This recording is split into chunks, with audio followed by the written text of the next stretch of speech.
بزرگ فرماتے میں نے دعا مانگنے کا طریقہ اپنی بیوی سے سیکھا۔ حضرت وہ کس طرح؟ فرمانے لگے میری بیوی نے نا مجھے کوئی کام بتایا، کچھ پیسوں کی ضرورت کے لیے کہا، تو میں نے اسے کہا کہ بھئی ابھی میرے پاس نہیں ہے، کچھ دنوں میں آتے ہیں تو میں دے دوں گا۔ عورتوں کی عادت ہوتی ہے وہ بار بار یاد کراتی ہیں۔ 2-4 دنوں کے بعد پھر اس نے کہا حضرت وہ میں نے کہا تھا کچھ پیسے، میں نے اسے کہا کہ ابھی میرے پاس نہیں ہے، کچھ دنوں میں ملتے ہیں تو میں تمہیں دے دوں گا۔ اس نے کچھ دنوں کے بعد پھر کہا حضور وہ میں نے کچھ پیسے کہے تھے۔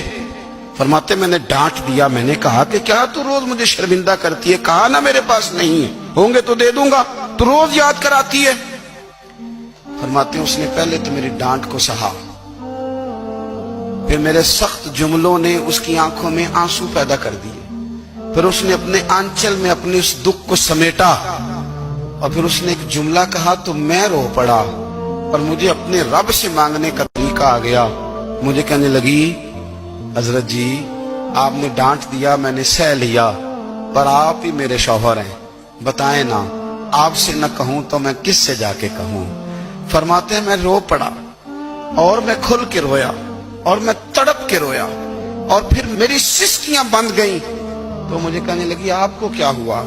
میں نے کہا مجھے بھی دعا مانگنی آ گئی ہے، جب میں اسے کہوں گا نا اللہ تو ہی میرا رب ہے، میں تجھ سے نہ کہوں تو میں کس سے جا کے کہوں؟ میں کیوں کسی بندے سے سوال کروں؟ میں کیوں کسی دنیا دار سے کہوں؟ میں تیرے بندوں کا، نیک بندوں کا وسیلہ لے کے، تیرے محبوب کی غلامی لے کے تیری بارگاہ میں آیا، تجھ سے نہ مانگوں تو کس سے مانگوں؟ سمجھ آ گئی ہے جب میں اس رنگ میں مانگوں گا تو پھر رب میرے اوپر بڑا ہی فضل فرمائے گا۔